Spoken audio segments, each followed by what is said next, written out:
Hello，大家好，歡迎收聽獨樂樂，我係樂仔。今日要同大家分享嘅係一本叫做《別把你嘅錢留到死》（Die with Zero）。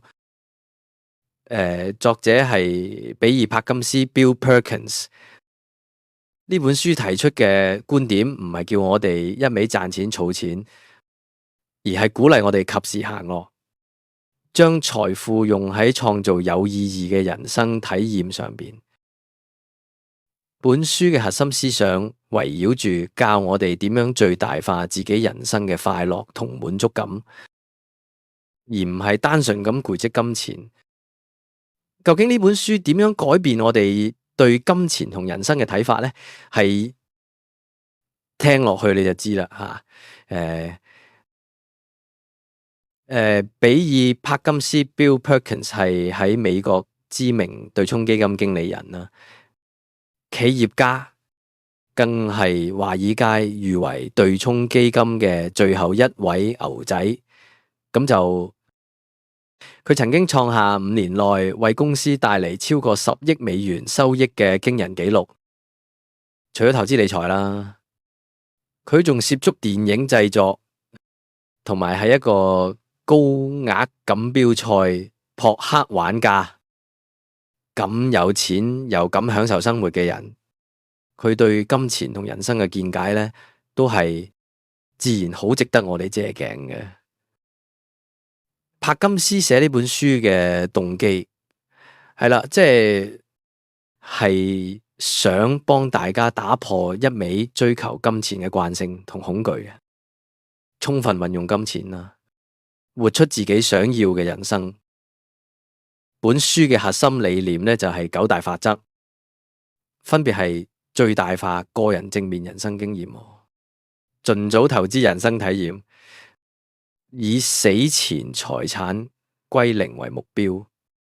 運用工具達成財產歸零，喺最能發揮作用時，將錢俾予子女或慈善團體，唔好慣性生活，將人生視為唔同時節。即係了解個人高峰期，同埋喺損失最細嗰陣時承擔最大風險啊！今日我哋會深入探討其中幾個最核心嘅概念啦，睇下點樣將呢啲智慧應用到我哋嘅生活入邊咯。呢本書嘅一個核心概念係：人生就係你體驗嘅總和。作者認為金錢只係工具。真正重要嘅係點樣用錢嚟創造豐富嘅體驗。呢啲體驗唔止喺當時帶嚟快樂啦，仲會產生作者稱為記憶股息 （mem dividend） 嘅嘢，即係話你每次回憶起美好經歷，都會再次感受到嗰份快樂啦。隨時間過去啦，記憶嘅價值會越嚟越大。例如試想像下，你喺25歲嗰陣，同班朋友去咗一個 backpacking 歐洲之旅，可能瞓青年旅社，食法國麵包芝士，飲平價酒，喺公園海灘度過歡樂時光。呢個旅程可能花咗你當時大半積蓄，甚至為此借貸。好似書中作者嘅朋友傑森 Jason 咁啦，但係到你55歲嗰陣，你已經唔能夠再孭住個大背囊啊！喺異地四圍闖啊！嗰陣回想起當年嘅旅程，嗰種青春嘅衝動、無牽無掛嘅自由，係金錢買唔到嘅。呢份回憶就係一份珍貴嘅記憶股息吓，而家喺你往後人生嘅幾十年呢，每當你回想起嗰次經歷啊，都會有額外嘅快樂同滿足感咯。呢個例子就係說明咗投資喺體驗度，尤其係年輕嗰陣，能夠產生長期嘅記憶股息。我哋可能都有類似嘅情況。好多人細個會俾父母教要儲起生日利是錢，大個咗理財顧問又會話要早啲儲錢退休，結果就係好多人都好節儉嘅，為咗未來而犧牲當下嘅享受。但係柏金斯嘅 Bill Perkins 嘅建議係越年輕就越應該使錢，因為你賺錢嘅能力只會上升嘅，而你享受體驗嘅能力卻係隨年齡增長而下降嘅。我就曾經聽過一個朋友講佢嘅經歷啦，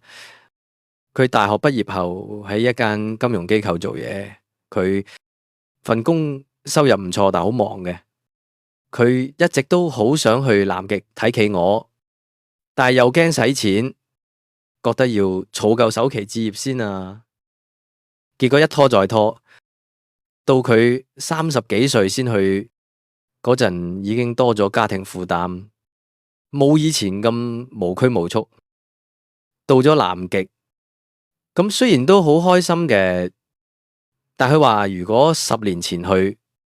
可能會有更深刻嘅體驗同感悟。呢個就係一個活生生嘅例子，講明咗即使係財務狀況唔錯嘅香港人，都會因為社會觀念同對未來嘅擔憂，而錯過喺最佳時機去體驗人生嘅機會。作者提出一個目標嘅，就係死前財產歸零 ，die with zero。呢個唔係叫你亂使錢到身無分文，而係要你盡量喺離世前將所有辛苦賺翻嚟嘅錢，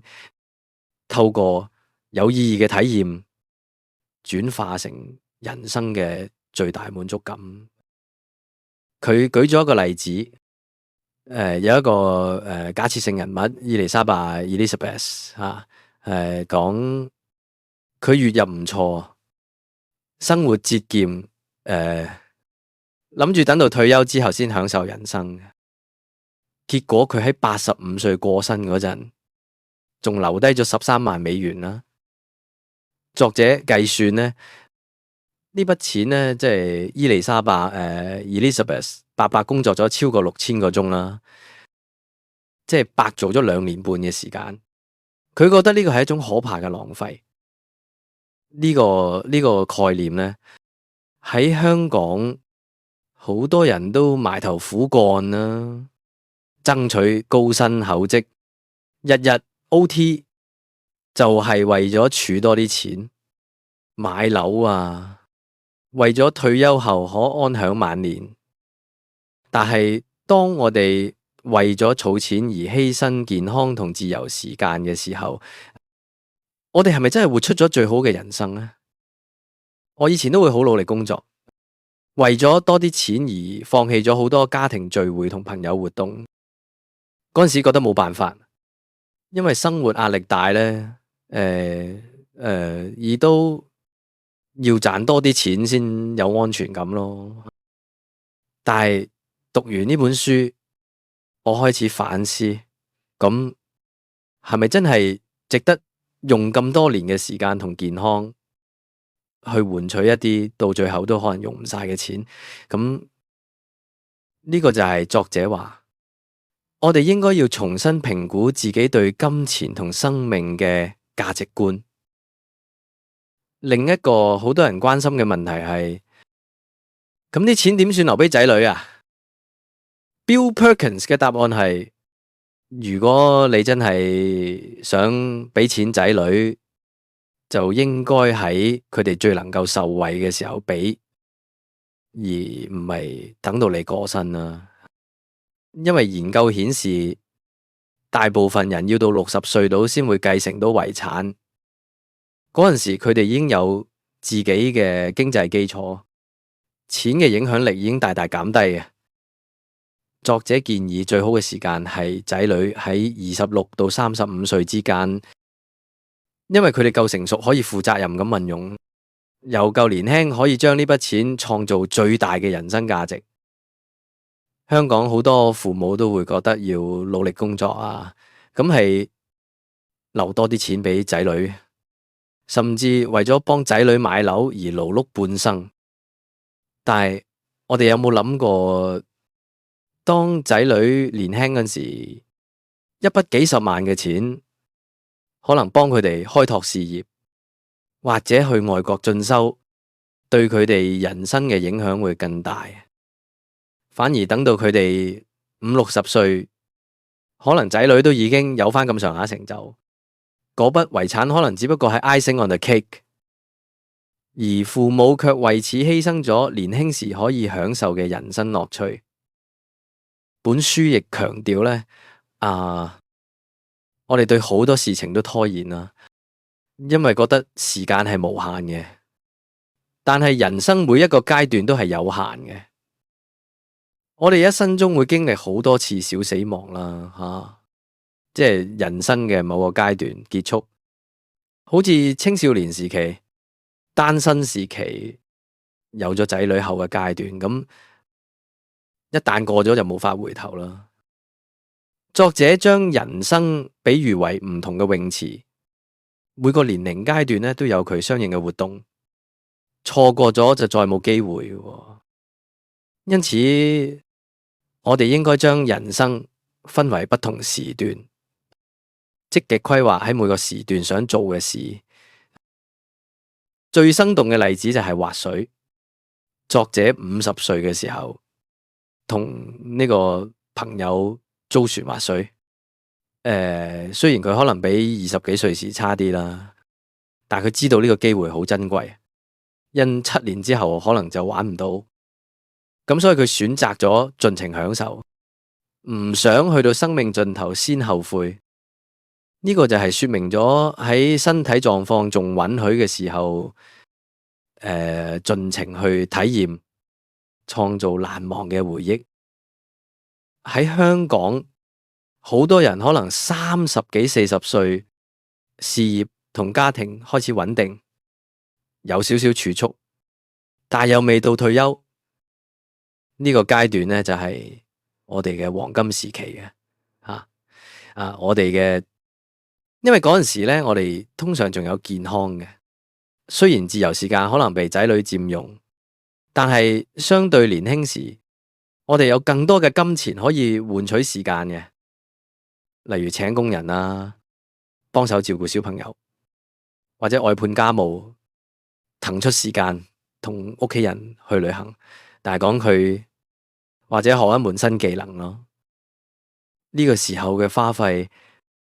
會比你等到退休先花咯，帶嚟更大嘅滿足感。呢本書提醒我哋要活在當下，我唔好因為對未來嘅恐懼同慣性而錯失人生中好多珍貴嘅體驗。閱讀呢本書令我反思自己一直以嚟係咪都係螞蟻咁樣，只顧埋頭苦幹呢，而忘記咗人生嘅精彩。呢本書對我最大嘅啟發係讓我更主動咁去規劃人生嘅時段。我哋應該要列出自己人生中想做嘅100件事，大膽去想象，唔好俾錢嘅問題限制你。然後咧，將呢啲體驗咧放喺唔同時段，尤其係將一啲需要體力同時間嘅活動提前喺年輕啲嘅時候進行。例如我一路都想去冰島追極光嘅，同埋去日本睇櫻花。以前會覺得過幾年先啦，等儲多啲錢先。但係睇完呢本書，我就即刻行動，喺今年冬季預訂好冰島之旅。因為我知道睇極光係需要去到好凍嘅地方，如果身體唔好，可能都去唔到。而日本櫻花呢，帶埋屋企人去，一齊喺櫻花樹下野餐，影客相，呢啲經歷都會為我同屋企人帶嚟好多美好嘅記憶。呢個經驗就係及早將夢想付諸實踐，能夠創造更多回憶同滿足感。總括嚟講呢，唔好將你嘅錢留到死。Die with Zero 呢本書並唔係叫你揮霍無度，而係鼓勵我哋策略性地使錢，活出一個無憾嘅人生嘅，係佢指引我哋點樣喺金錢、時間同健康之間取得平衡，及早投資人生體驗，喺仔女最需要嘅時候俾錢佢哋，同埋喺損失最少嘅時候大膽冒險。如果你對現狀感到迷茫啦，或者覺得自己只係為咗錢而生存啊，甚至覺得儲錢儲到冇晒人生，我推薦你呢本書，特別係對於仲有健康、有時間、有收入嘅朋友，更應該盡早閱讀，好好思考自己真正想要嘅人生係點樣咯。聽完今日嘅分享，你有冇諗到有乜你一直想做但又未做嘅事呢？你又會點樣喺你人生嘅黃金時期創造更多記憶古蹟呢？喺下面留言區分享你嘅想法啦。如果你鍾意今日嘅節目，記得俾個 like、訂閱頻道，同埋分享俾你嘅朋友啦。多謝大家收聽，我哋下集再見，拜拜。